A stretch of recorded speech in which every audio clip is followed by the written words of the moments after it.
So if you understand the hidden or latent demand of the question, most of your work in answer writing is done. Okay, but if you don't understand this demand, no matter how much you write, you will come out of the examination hall satisfied, but you might not get the desired score. Okay, we will see how this happens in this video.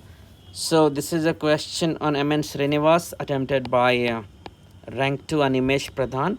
He was a part of our sociology mains program. Let's take a very close look at the question. According to MN Srinivas, Indian villages were never self-sufficient. Again, a statement is given. Next, is it aligned with his structural functionalist approach to study society? Okay. Now we know that MN Srinivas was a structural functionalist. Okay. So structural functionalists, they will choose stability, status quo, right? Now, MN Srinivas propounded that Indian villages were not self-sufficient. So this kind of may appear as against the notion of stability, right? That is why this question is asked. On the one hand, he was a structural functionalist. On the other hand, he says that Indian villages were not self-sufficient. So is it aligned with his structural functionalist approach to Indian society? You have to explain how. Okay, let's take a look at the answer. Refuting the colonial mindset like Metcalfe, who opined that Indian villages to be monolithic, backward, and self-sufficient. Srinivas, with his village studies of Rampura village, highlights the dynamism of Indian village.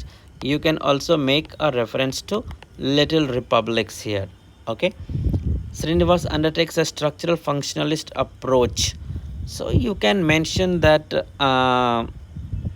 despite calling Indian villages as not self-sufficient, he highlighted the stable nature of Indian society.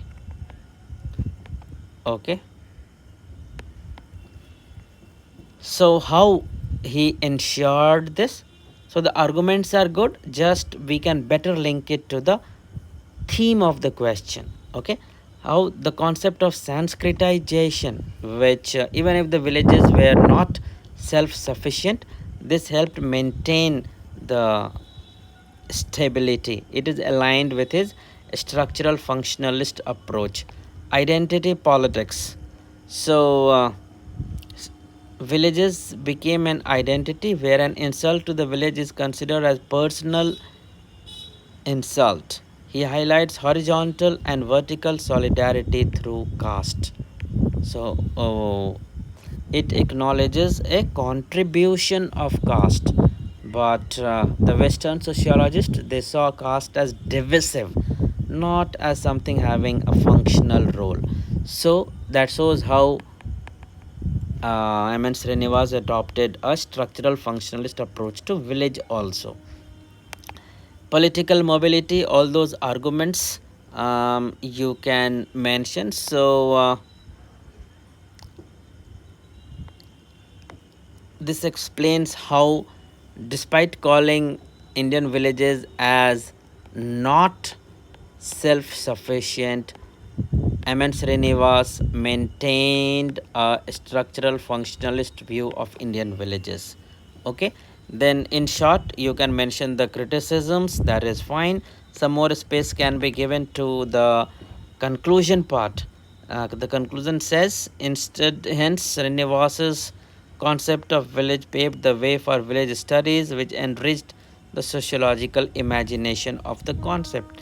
And his works also helped in formulating policies for village upliftment.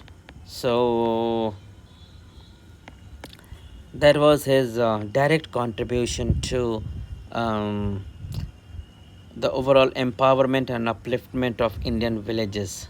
Okay, you can download this entire PDF from the link given in the description below.